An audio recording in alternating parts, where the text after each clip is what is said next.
mentioned, well, it's clear that the China policy shifts that happened during the Trump administration have stuck, that in the consensus now is that the Chinese Communist Party is a threat. What do you think the Biden administration is doing well, and what else do you think the U.S. should be doing to counter the CCP in this post-Trump, post-COVID era? Well, I think they're doing the best by agreeing with us. So that's a very big deal. It's not because of how great we are, because of many people inside the Biden administration who are in charge of the China policy today realized even during the Trump administration that our traditional China policy has failed, and they wrote articles, they make speeches echoing what the Trump administration was doing and saying. I say echo, which is different from endorsement. Politics is real too. So, but we all have this tacit agreement that our traditional policy must change, and so there is an ideological continuity of what the Biden team is doing, and that's based upon realism. That's based upon what China is doing and what China capabilities are right now. So we have basically. I might also say, because America is a democracy, foreign policy is no longer done by a small group of geniuses behind the curtains of the White House. There is a wider participation of the American democratic process, particularly when it comes to foreign policy. And I might say the role the Congress play is vital. It's very, very crucial. And during the Trump administration, they passed a lot of China-related bills, almost all of them unanimously, which is pretty amazing in this deeply divided partisan country of ours. And even more importantly, every single of those China-related bills was signed by American presidents with alacrity. So the bipartisanship is not just manifested in Congress, but also in the different branches of the U.S. government, administrative, executive branch, as well as the legislative. You mentioned this policy continuity between the Trump administration and the Biden administration when it comes to China issues.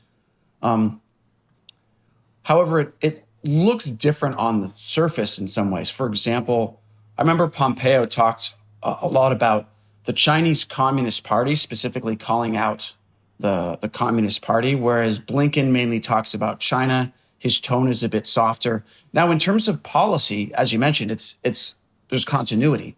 Would you say that this change in tactics or how China is talked about represents, is that a political strategy? Is that effective? Is it something else?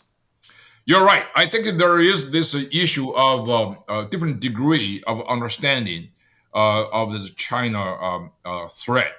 I would say several things. Republicans basically believe that we have an ideological and institutional advantage over China, in the sense that our democratic system, although is not perfect, but is the best of all possible world. There are better ones, but those are impossible. So this is the best experiment in democracy and popular sovereignty. So we firmly believe in that. That's why when we're dealing with China, when China spear out this propaganda about their whole process democracy, and we can basically point out without any hesitation, they're just the nonsense. And we can say our system is better than yours, and if you don't believe it, let your people see what America is all about. Open up the cyberspace, for example, bring down the Great Firewall, and they wouldn't do that. So we are very, very convinced about that, and we believe the fundamental soundness and goodness of American system. The Democrats, on the other hand, I don't doubt they're all patriot, but they believe there are some systemic problems with the American institution.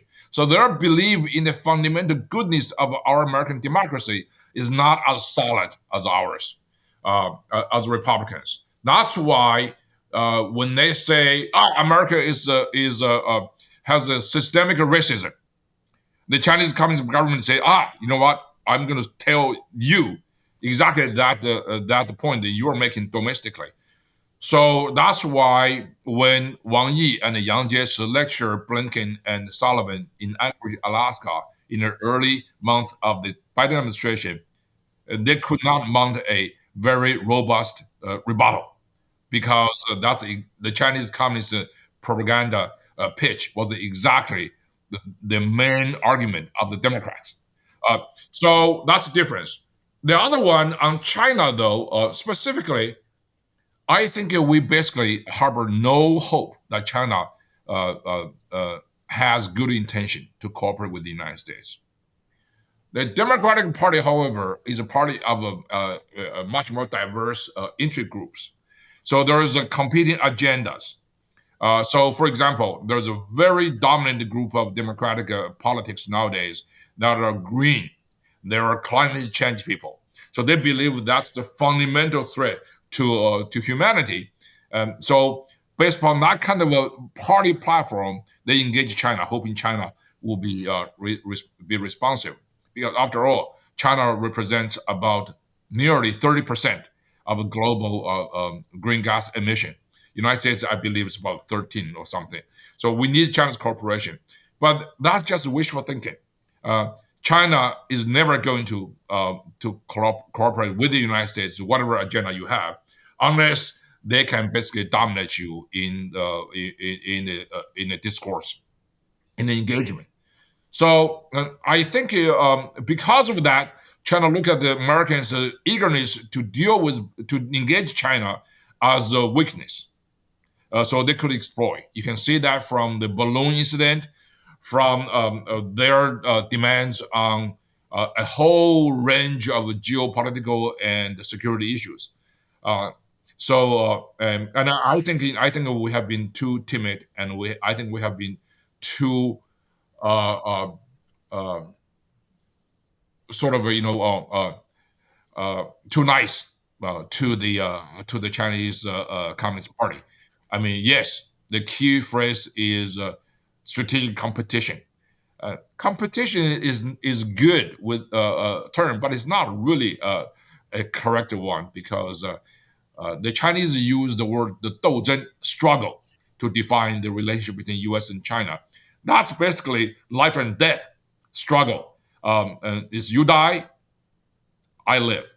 你死我活, as Xi Jinping always said. So we have to be very realistic. We have to really jettison all the wishful thinking about the degree to which China is a good player in international politics. Well, I hear what you're saying, but maybe you just are racist against Asian people. Think of that?